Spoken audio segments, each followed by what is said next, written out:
Millions of frontline workers keep our economy running and are provided with the latest technology to do their jobs. But digital adoption, especially by frontline workers, is really hard. This is Frontline Innovators. We explore how to overcome challenges and achieve success when we empower our essential workers. I'm Justin Lake. And I'm Gene Signorini. Together, we speak with experts who are leading the way and driving digital transformation to the front line. This podcast is sponsored by Skillful, on a mission to help frontline workers learn and use the technology needed to succeed in their jobs. Welcome to the Frontline Innovators podcast. I'm your host, Justin Lake, and I'm super excited for today's episode. I know I always say that, but it's always true. I really am excited to get to talk to another guest. Today's guest is an award-winning, self-described learning and development nerd. He takes pride in his ability to solve business problems for future ways of working that create better organizational change management and agility. He's currently the director of change management, strategy, and communications for a little company up in Northwest Arkansas called Walmart. Please welcome Joshua Remerowski. Hello, Joshua. That was great. Yeah. How you doing? I'm very well, and I am genuinely excited to have you here. We had a great prep call a few weeks back, and I'm really looking forward to the conversation. I think this is going to be a great one for me and our guests. So yeah, let me go ahead. Let's do it. Let's go ahead and start off as we always do. I'd like to get your take on what you think is the biggest challenge you see facing the deskless workforce today. Yeah, I think, and I know we expounded upon it a little bit in our first conversation, but I think there's probably like two things. I think one, I think leaders need to do a better job of like humanizing digitization. So like when you look at how we're digitizing the workforce, becoming this deskless place that really is different for a lot of people for how they've worked for many, many years. And there is a human element to it, right? So obviously with having deskless workforce, you have new digital products you might try to use to enhance and enable your frontline team, maybe even your leadership team, whatever that may look like. And I think what happens a lot of times is it's like, well, okay, as a leader, do I even know what these tools or resources or things that we're trying to use to enable them are like capable of, right? So we're trying to go through this digital transformation, but I don't know how to open an Excel document on my computer, right? So then it becomes really hard to hold, people accountable and then require that reinforcement from a leadership standpoint. And really, without reinforcement, no matter what you do in a deskless workforce, whatever the AI tool or your fancy mind mapping opportunity, nothing's going to be different. You're just going to spend a lot of time and effort and end up right back in the same place you were a year before, 6 months before, name the time. And then I think the other thing is we forget, beyond just the humanizing this digital workspaces, we forget there's an actual human that has their environment changed. And right. I think the easiest way to look at it is if I would ask a group of people that have partners, whatever it is, you have someone you live with, and I'm like, hey, tonight go sleep on a different side of the bed. Probably be a fight in that house, 100%. Right? And that type of stuff, right? That's a simple change. I'm not asking you to change your complete way of doing work. I'm asking you to maybe move a couple feet on your bed with a different nightstand. Hopefully you have one. And it's hard for people to wrap their minds around because they have an expectation of that's where they're sleeping, that's where they're comfortable, and that's how people's brains work. So when you get into, now I'm going to take this and change maybe the entire way that you operate, maybe it's your title, maybe it's the systems you work with, it's your home environment from what I'm used to or feel comfortable or safe. A lot of those things get missed, and it's, well, we just don't have the right leaders or we just don't have the right tools. And you just start throwing things at it when it's really like, well, did we set this human being up that's complete environment and ecosystem to which they work and now live in has changed and shifted? Yeah. Listen, as I've grown a little bit older and perhaps become a little bit more self-aware, I think previously I would have described myself as super flexible. And I think a lot of ways in my life, I would still describe myself that way. But, you talk about the side of the bed. Where I sit at the kitchen when we have company over, if somebody sits in my seat, it just drives me completely insane. I try to squash it, but it's like I'm so used to sitting in that place, and it's silly. You're right. It seems, when you think about it with a logical, rational way of thinking, it makes no sense at all. But we are definitely creatures of habit, and that's true in our work life and certainly in our work life. And so we have to take that account. And when we're trying to inject change into the organization, that sometimes it's not necessarily because the old way was better. It's just more comfortable. It's what's known. And as humans, we're not always very adaptable. Yeah. And I think leaders a lot of times, right, see themselves as adaptable. And I would say what's missed is, I think, being transparent that maybe you're adaptable to a point. I think we all are, right? There's things that people will bend and won't break. There's things that people won't bend at all on. And I think there's moral things. There's obviously like personal, just preference, like just that you like a certain sports team, and that's just who you're going to, root for, even if you have no ties to that team and whatever it is. And it becomes one of those things where that's a part becomes, unfortunately, sometimes like a part of who you are. And, people that you work with are who you spend the most time with in most situations, or a lot of time, right? I spend more time at work during the day than I do with my wife. So when something like that shifts, that's a huge part of my life, personally or professionally. There's a human being. I'm a human being at the end of the day, and I am not always good at change. And I think being transparent and sharing that with your frontline workers, your leaders that directly report to you, that, hey, I'm struggling with this too, is always going to be a really important thing, because, well, now I don't think something's wrong with me, that this isn't as easy as maybe my leader's making it think. And I think we get that super heroism, viewpoint of how you have to be, that it's put up this shield. I can make any change happen. And it's just not. Going back to the changing the side of the bed, I bet it'd be very difficult for most people to do that, or even just change the way they drive to the grocery store or to work. It becomes an inconvenience, and it's just, you said, creature of habit. It's just the way your brain works. Yeah. In both our prep call and just in the few minutes here, you've talked a lot about the impact of leadership on change inside the organization. That's something that I want to explore quite a bit more. I'd like to pause it for a moment. I'd like to give our audience a chance to get to know a little bit more about you. You have a very interesting background, your background in athletics. We got to talk about that a lot. And I can really tell so many of those things come across to really make you who you are. So let's give everybody a chance to understand who you are. Tell us a little bit about your background and how you ended up in the role that you're in today. Yeah. So I would say I probably have a more blue collar, way of getting to where I am than maybe a lot of people do. And I'm sure there's other people that have that, but I would say my pathway has been very interesting. But yeah, it did start, I would say how I got to where I am today all started with my athletic background. I played sports most of my life, and all the way into college, played all the way up to Division I, baseball at Liberty University. A lot of challenges, there, because back to the human aspect, I didn't get the development that other people got from their family. I had a very difficult family environment that also impacts your ability to learn, adapt, all of those things. And that impacted my ability to get feedback from leaders. It impacted my ability to grow to my full potential. And, really, I found myself my senior year of college getting kicked off the baseball team for all of those things, because I did not have a great upbringing or support system to do most of the things I learned on my own. I didn't have a dad to play catch with and all those things that other people are want to, go to private camps or whatever it may be. And so when I got into the workforce, I didn't really know what I wanted to do.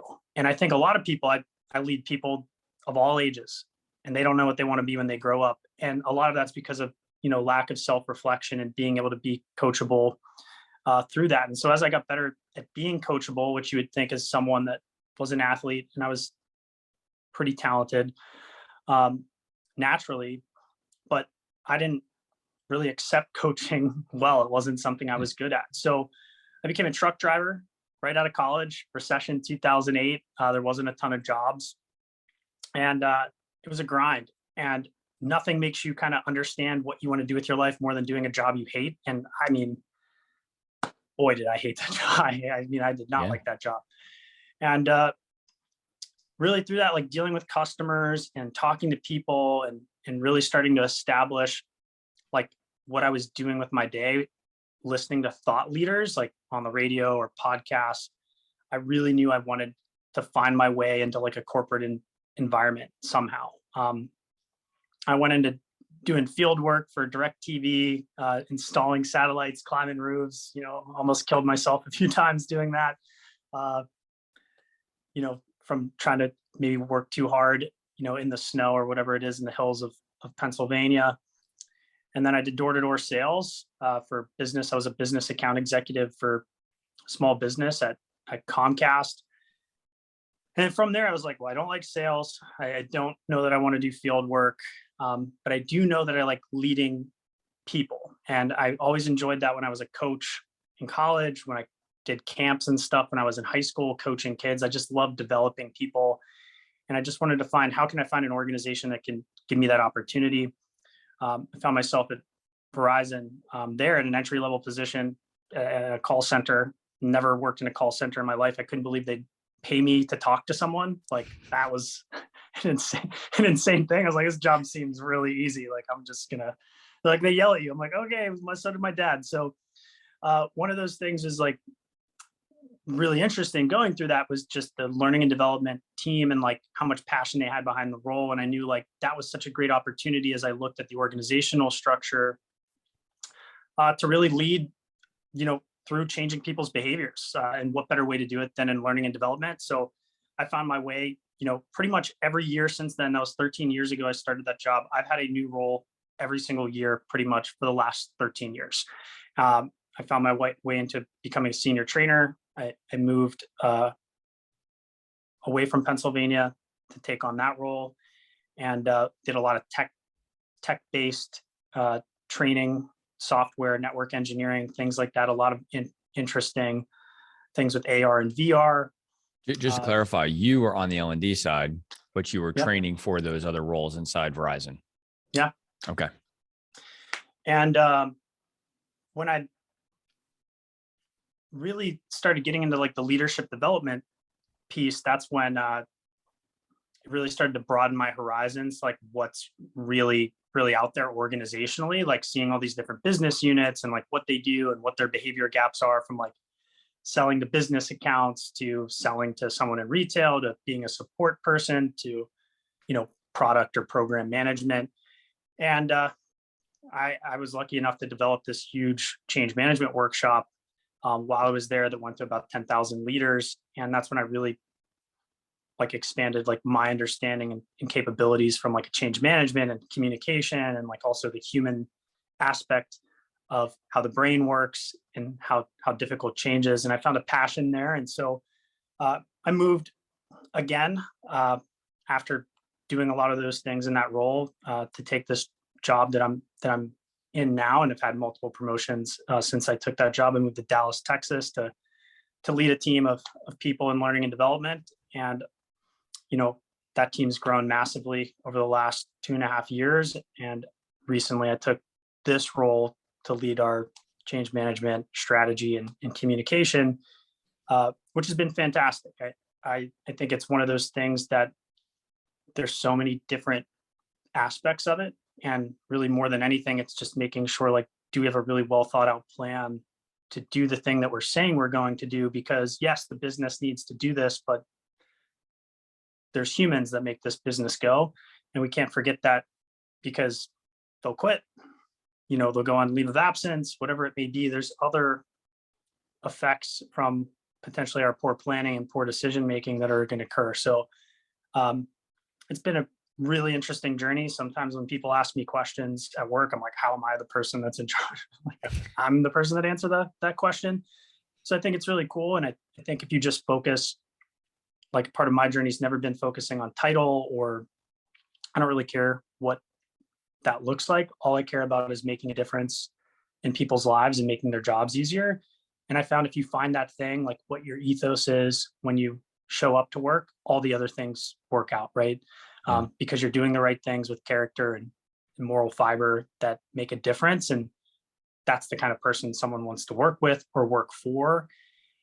And it's a shift in mindset for a lot of people that work in organizations that maybe are more like a Game of Thrones, where everyone's fighting for position, and it just doesn't get you very Yeah. far in my Yeah. experience. Well, it sounds like you've ended up in a role that's a really good fit for, the culture and your personality are a good match for one another. Yeah, And, potentially. yeah. And so you've talked a lot in our previous conversations about your background in athletics, and to hear you talk about how big of a role that played in your life all the way up through into being a senior in college. What lessons did you learn being an athlete in Division I athletics that you perhaps still carry forward now in your career? Yeah, I would say the most important thing for me, especially playing baseball, is like failure is a part of the process. So to be good at the sport of baseball, like if you fail 7 times out of 10, you are literally one of the best people. And that's just after you might have in a micro fashion failed multiple times, maybe in that at bat, right? So you Yes. swing and miss, and you have to constantly adjust your mind and understand like what's going on and how to adapt to what that other person's doing. And when I think about like problem solving and having strategy and vision for like the things I want to do and seeing where the business, I've applied like not only failure but how you look at problems, right? Like this thing happened last time, I did this with my hands, what do I need to do differently? And is that going to be, is it going to be the same pitch? Is it going to be from the same arm slot? Whatever those things can be. And as someone that also was a pitcher, the same type of like game of chess has been huge for me. I think a lot of people struggle with understanding what strategy is. And I hear it thrown around all the time, like what's their strategy, or help me put together a strategy. And it's not like checkers where it's just I get to this one hurdle and I go over the next thing. I very much view it like chess, where you might have to go a few steps back, but you also have to have the willingness to know you failed, to take those few steps back with humility to then pivot and go the right direction. And so I would say failure's been key. And then I think the other thing too for me with just being at like around other people that were far more talented than I was that like patience and persistence like pays off. So, I had times where I had people that were maybe just as good as me and or better. It was their turn, right? 2 of my teammates, I remember in high school, we had a very talented high school team, both got drafted out of high school, very high quality pitchers. Most people would have been like maybe frustrated with that, but I knew all I had to do is just work and work and work, and eventually my time will come. And that did happen. And then I got horribly injured, and you get faced with another, obstacle. But I knew what I wanted to do. And for me, I think like when you have that formula of patience and persistence, whatever that goal is or thing you set your mind to, it's going to be very difficult for it not to happen. But I think a lot of people have to understand, just like sports, things are not always going to happen like when you intend them, to be. And so it's really helped me like be humble, I think, in my approach to things and work in a team environment. We not me type of mentality. And I've worked in organizations where it's that Game of Thrones mentality where it's like, I want the job. It's like, well, that's great. You can have the job. I would rather work with people that as a collective want us, to move forward and have a better place to work and leave our stamp or thumbprint on the business or on humanity or whatever way you look at it in a way that we can be proud of. And I don't think enough people, look at things in that manner. It's just, I hope I can get this title. I hope I can get this amount of money. All that's going to pass at some point, and you'll have it, and you'll realize you did a whole lot of nothing. And for me, legacy is something that you leave and into the future. And that's what I find more value. And whatever amount of money I make or whatever title I have, that's fantastic. But what does it look like X amount of years from now, where I can really say like the reason it is that way is because of the difference, I made, my team made, the way we shifted the culture. And I've seen that in sports where you could have the most talented team in the world and they're horrible because culturally they're either negative people or not hard workers, or you check the box. And um, go watch the movie Little Giants. You'll find out, what can happen when you get a scrappy group of people that are really willing to take down Goliath. So Yeah. that's always been my approach. I've never been the biggest. I've never been the strongest. I'm built like Gumby. And so it's always been that patience and persistence thing. And people are always going to tell you no along the way. I've been told no more than I've been told yes at every single thing I've done. And if you let that discourage you, then you're never going to achieve whatever your goal is. So, Yeah. Yeah. Now, you had some previous roles in your role as a driver and as a field service tech. That's kind of a non-traditional background for somebody who's ended up in a change management role inside a company of your size. Yeah. So, do you ever think back to your time in that role? Maybe you didn't stay there long enough. Maybe you didn't enjoy it. Maybe you're trying to repress some of those memories. But did your experiences there, like, does that influence how you think about maybe some of the frontline men and women that are in your business today? And does that give you any different perspective, do you think? Yeah, because working in those roles, it was just do what you're told, even if it was unreasonable, even if I remember like the delivery driver job specifically, I was doing a route for FedEx that had like 6 UPS drivers on it. So my route was the same scale that they had, but they had, 6 people, doing it. And, eventually they figured out, once you lose this person that's maintaining this, they ended up hiring 4 people to do my one job. Yeah. And I think I look at a lot of these positions where you might have someone on your team that's underpaid. You might have someone that's being overworked. And as a leader, if you're not going to fight for that, then like, what are you for? And I see that all the time. And I've been there. I grew up in a blue collar, household, blue collar family. I know what it's like to like watch your family struggle and go bankrupt and all of those things, and how stressful that can be, and like into the future. For a long time, people carry those things from their past into their everyday work. And that's usually what I think about is like, I've been there. I've worked at a job where I wasn't appreciated. I've worked at a job where I worked really, really hard. How can I make it easier for other people so that it doesn't mean that they don't have to work hard, but it shouldn't be unnecessarily hard.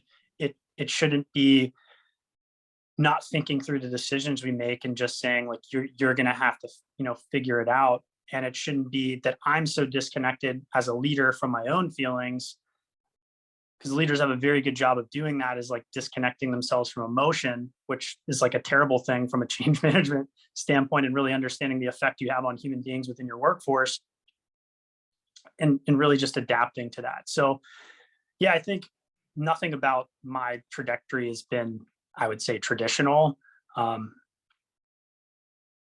Especially the field, same thing with like the field service tech work. You just get to see how poorly trained other people are in an organization to deal with things. Like they might come out with a new product and they didn't train the front line correctly, and things are getting installed improperly. Maybe the sales teams, weren't. I saw all the time our sales teams were selling things that couldn't be installed.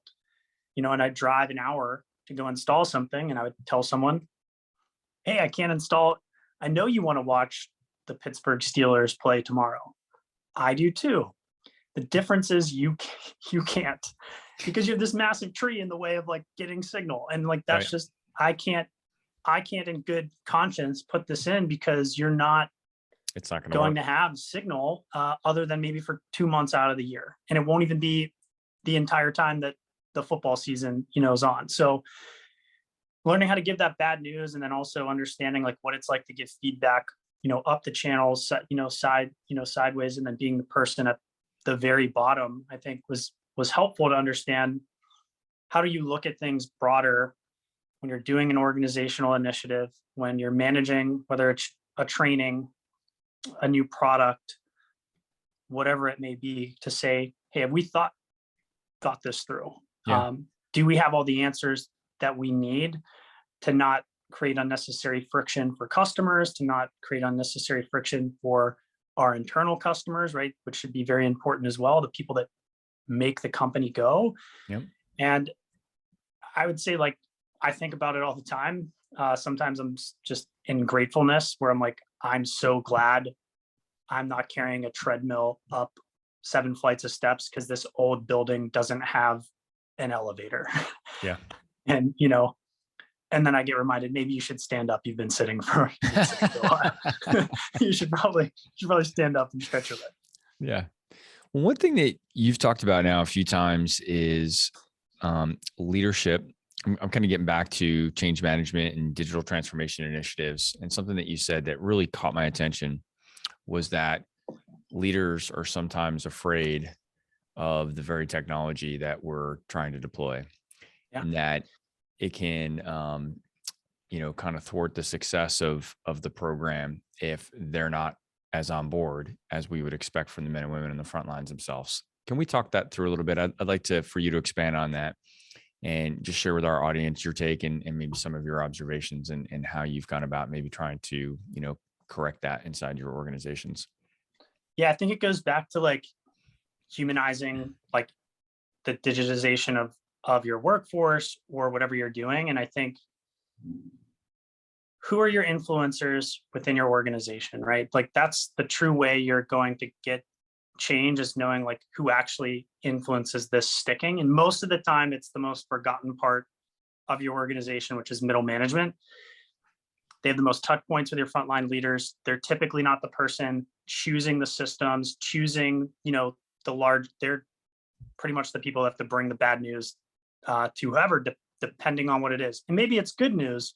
But as we talked about before, good news can also be very stressful to a human being because it's still change. Something different, right? Yeah. And so I think part of that is having like the humility as a leader to like really think through, like, why is this actually happening? Like, why are we actually doing this change? And have I attained the knowledge required to like see it through? And I think a lot of leaders in a lot of organizations have what I call like the circus tent mentality, right? So the circus comes to town, pops up the tent, they have a show, and then they're gone. And maybe it comes back next year, maybe it doesn't. And that's how a lot of these, initiatives happen. Here's the thing, we're doing, we're changing these systems out, and there's this new, initiative or new product. It's bright and shiny, and then they close the tent. Hopefully it works out for everyone. We're packing up and leaving. Hope you enjoyed the show. And it doesn't ever get reinforced.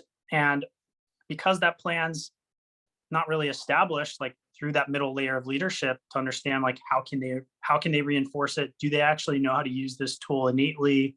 Do they understand the purpose of it?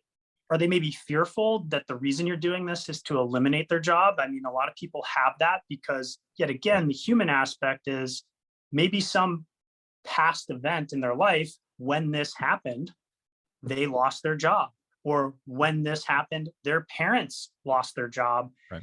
And it's a super diverse way to look at things, but at the end of the day, you take you everywhere you go. And so just because something happened in your personal life doesn't mean it doesn't affect you in your business life, your work life, and vice versa.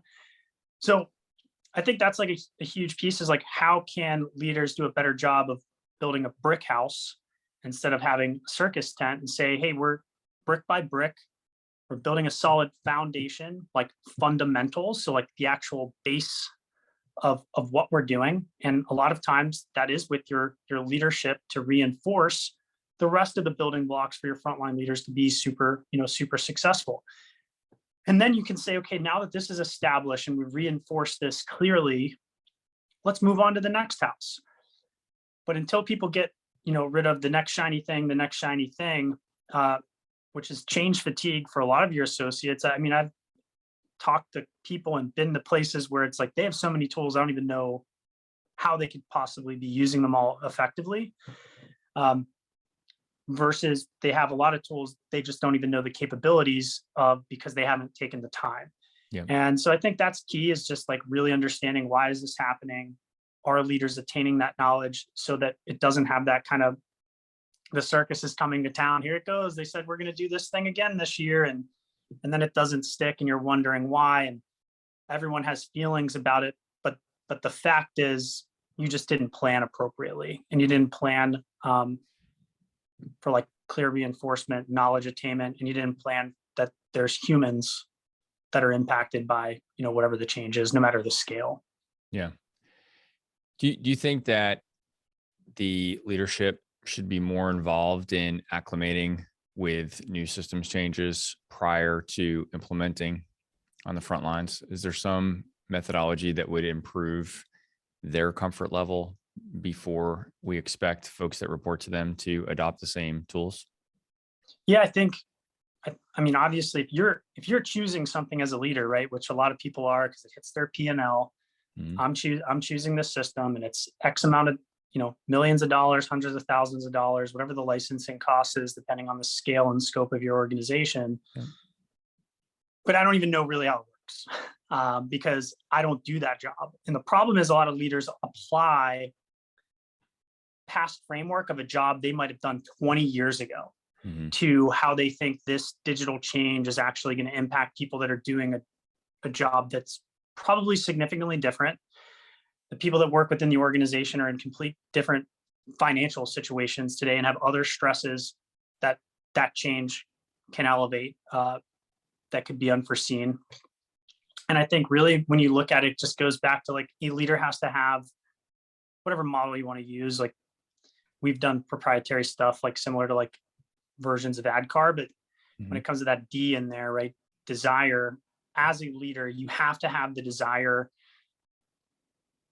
to personally choose, like, that I'm going to learn and grasp the knowledge around this change, or it's never going to be supported. Because what ends up happening, you ask the other people, why isn't the tool being used this way? And they don't know, because you have no way all the way down to hold them accountability. Now, depending on the size of your organization, that's not always sustainable. But then you have to ask yourself, do you have the right people actually making the decision?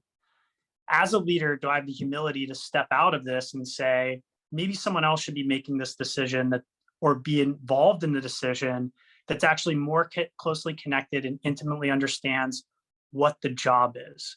Yeah. Because I think I know, and I know a lot of leaders think they know, but depending on how many spaces, right, and your pay bands or whatever it is to where that decision maker is to that frontline person, it could be a significant gap of understanding of what everyday life and everyday work is for them. For the other folks in the organization that'll be affected. Yeah. Yeah. I'll tell you what, as you're talking this through there, I've realized something lately, mostly as a result of our work during our day job, that a lot of the decision makers that are buying technology solutions for large organizations are making those decisions based on their need for increased financial visibility, inventory visibility, right? Some type of reporting mechanism and stuff like that. And so a lot of the decision criteria for buying that technology or implementing that technology is about what their needs are. And that makes perfect sense. And I understand that piece. What we see this happen, it's literally happened in this last week, where we're talking with an organization who now has to roll out some mobile technology to their frontline workers that will feed that back-end system. And they had not spent any time really exploring the mobile application and the use of that for their frontline workers. And so now it's coming time to implement. And, the vendor said things like, this was a quote. They said, "Don't worry, it'll be easier than you'll think, you would think, to roll it out to your frontline workers." Yeah. And that really stuck with me because I said, well, of course that's what they're saying. They're trying to sell a new solution, and they're selling that solution based on the executive's desire to have this better reporting and better routing. And this was actually a delivery application. So it was around routing and route optimization and stuff like that. That's the return on the investment they were trying to get, was improved routing and lower miles and better gas, right? All fuel expenses and all of those other things that would come as the output. But on the input side of that, the men and women on the front lines were going to have to interact with some technology. They had no part in making the decision, and then they were going to have to absorb this change. And when it came down to it, the organization's now trying to play catch up to figure out how that solution's actually going to work in the real world. Yeah. And so it strikes me, you talked about it before, just kind of this vulnerability and transparency from the leadership standpoint to say, to be more open-minded, just saying, hey, there's going to be impact in the organization that I'm not aware of, and I'm probably not the best judge of determining how easy or difficult that challenge is going to be for them. And I should engage some others, in that process. So it's just interesting to hear you talk about that. And I have just, a week's old example of that exact scenario. Yeah. I think John Maxwell said it on a podcast I was listening to probably like not too long ago, 6 months ago or so. And just like, if you can ask the right questions, but if it's to the wrong person, it doesn't matter. And I think that happens a lot where, because people attain a certain title or certain level of success, they think they know more than what they really do. And yet again, now you have the wrong person who can't answer the questions, potentially making the decision, in a room. And I think for a lot of leaders, it's just having the ability to say, I'm not the best person to make this decision. You might be the person that has the final sign off, but I think it's having the humility and transparency with your people that, hey, I don't know enough about this technology to decide if this is going to work.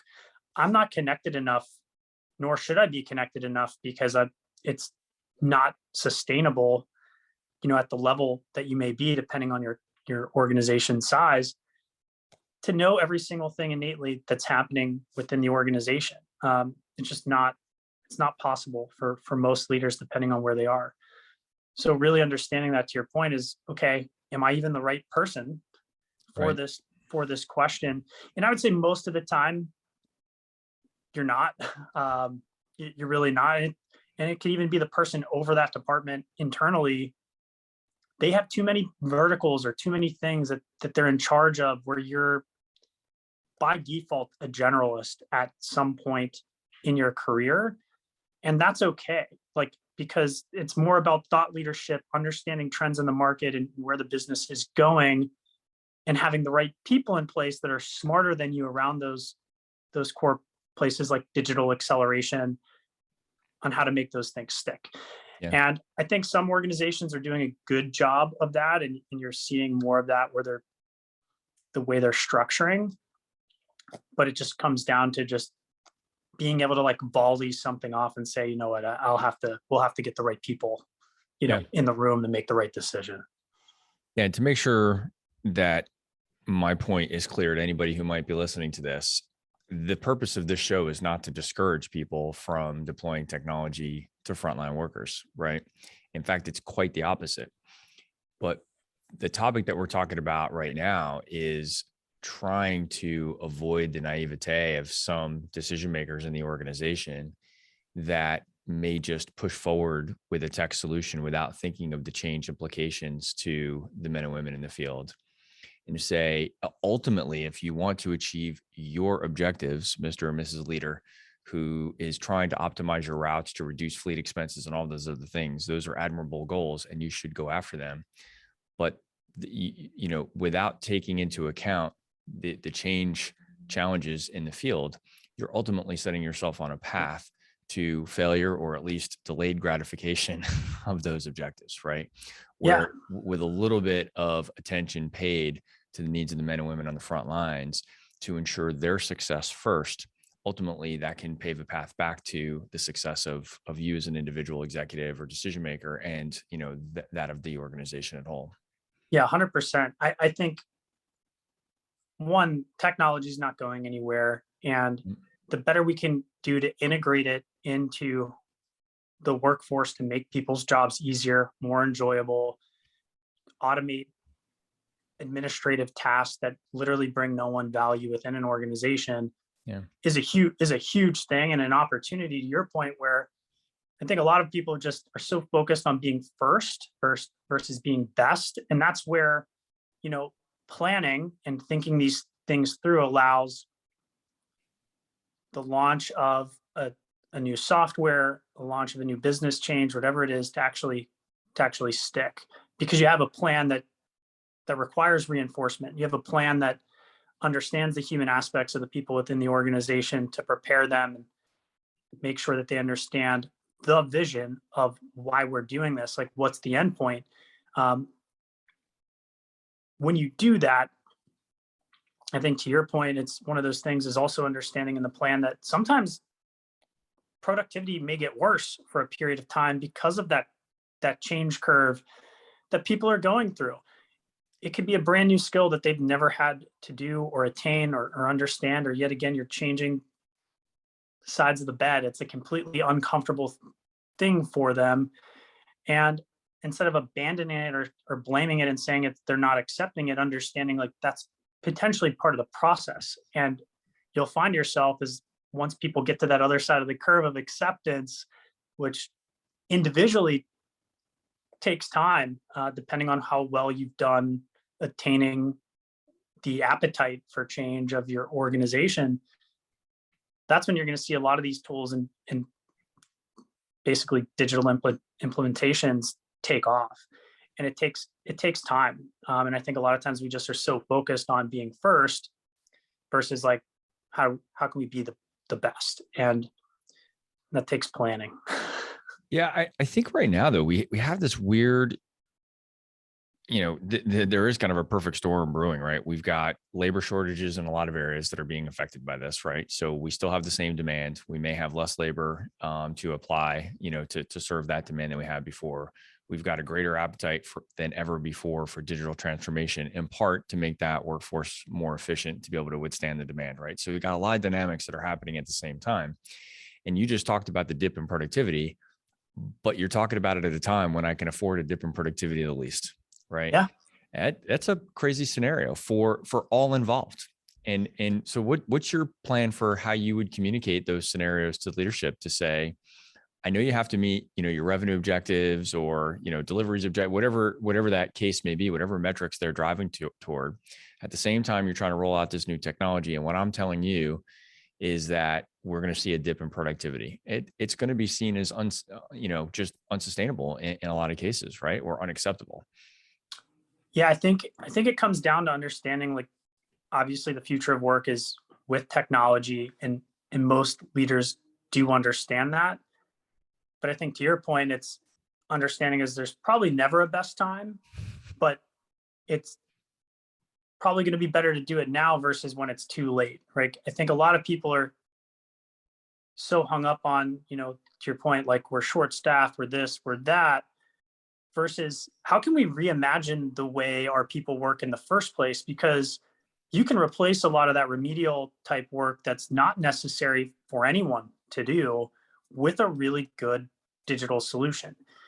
And you could then change to where a lot of people are doing things with more meaning in their job, which if you look at like a millennial or a Gen Z or, whatever, pick your poison, that's what most people want. Like they want to do something that brings them meaning.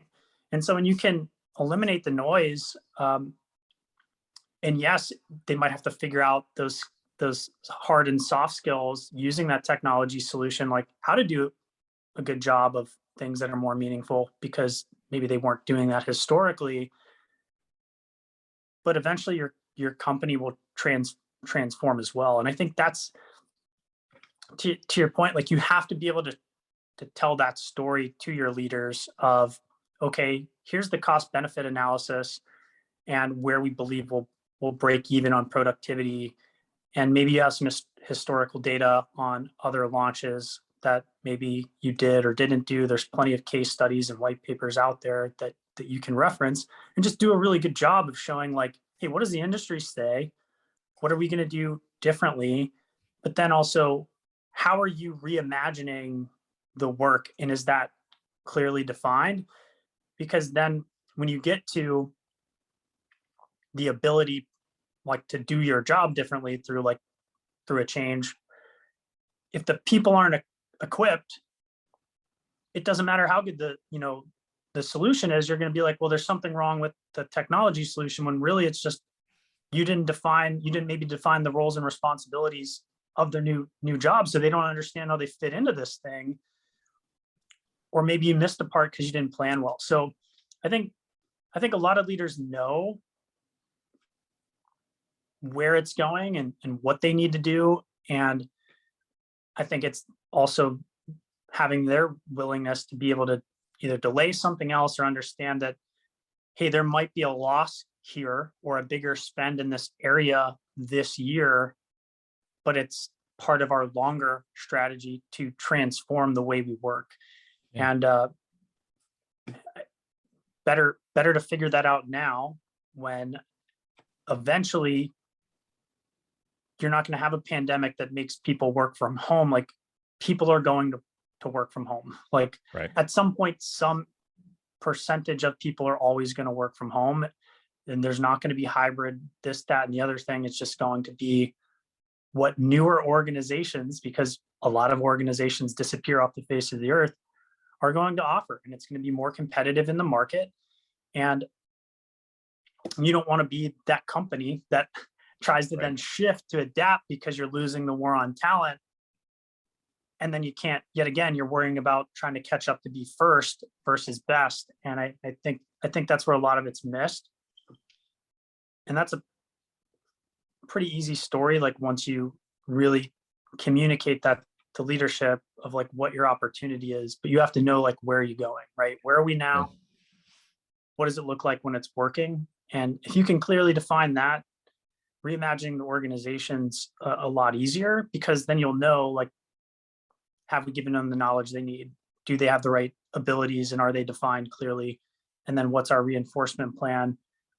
Take that technology solution and even do further enhancements, right? Because that gets iterated and it gets Nonstop. collaborated with a lot of times with the people that make them, because they're willing. They want to increase the ability of whatever software or platform that they have as well. So it's a win-win solution, I think, for both parties at that point.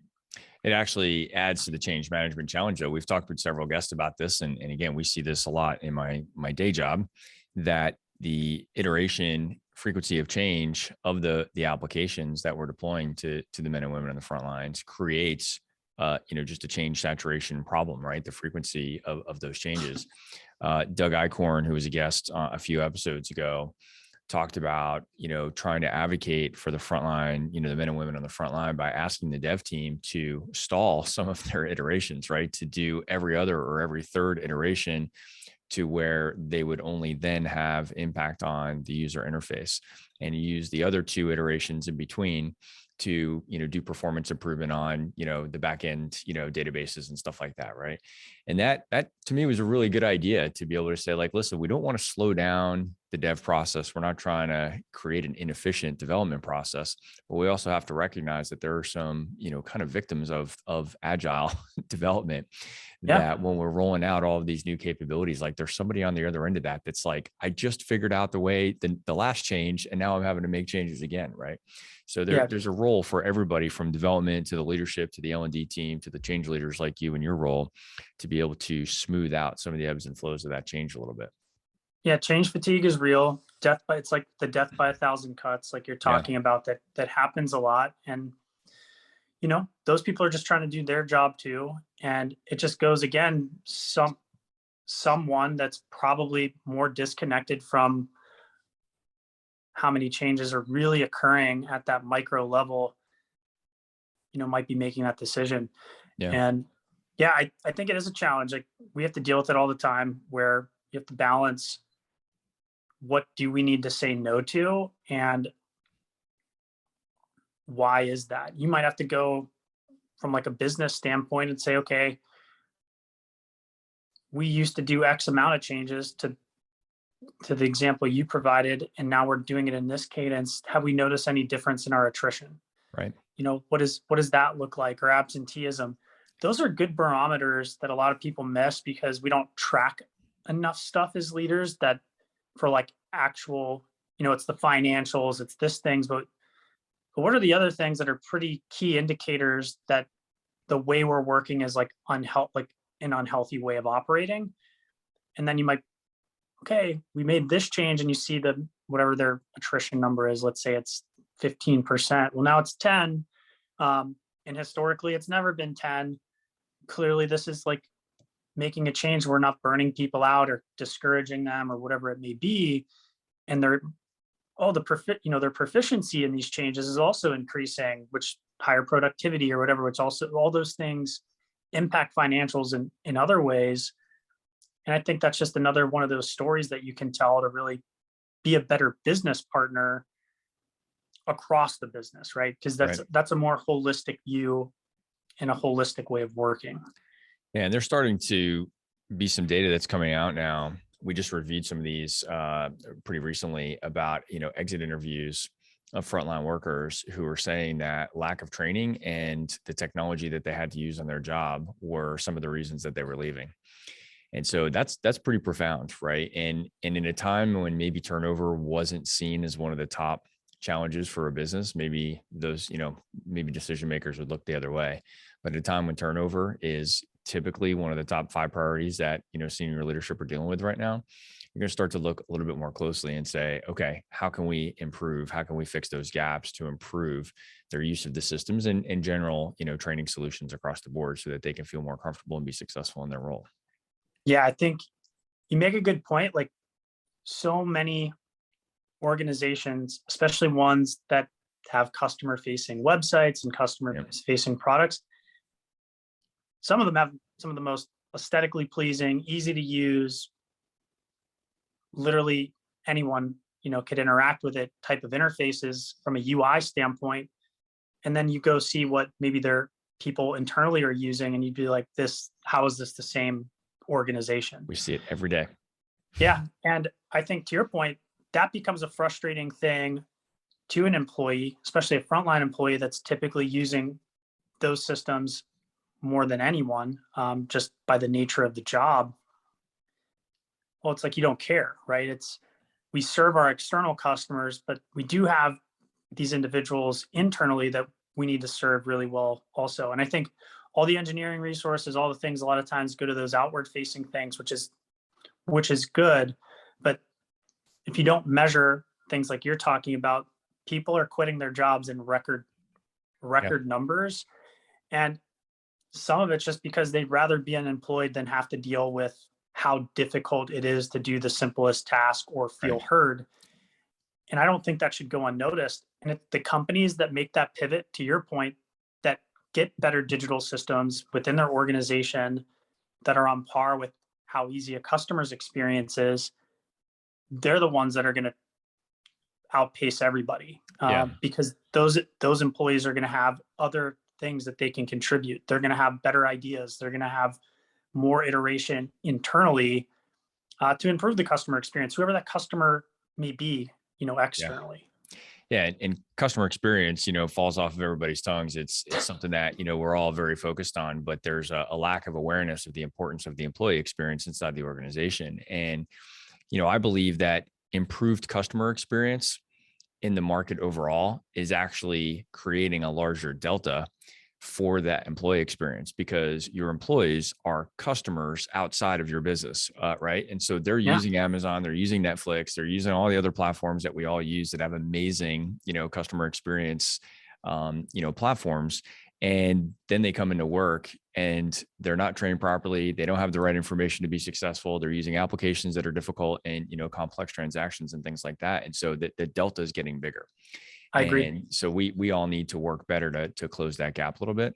And, let's face it. I mean, sometimes internal applications are complicated. There's more transactions that I might have to learn as an employee than anything I would ever do as a consumer on Netflix or something like that. But we do need to bridge that gap and allow them to be more successful that way.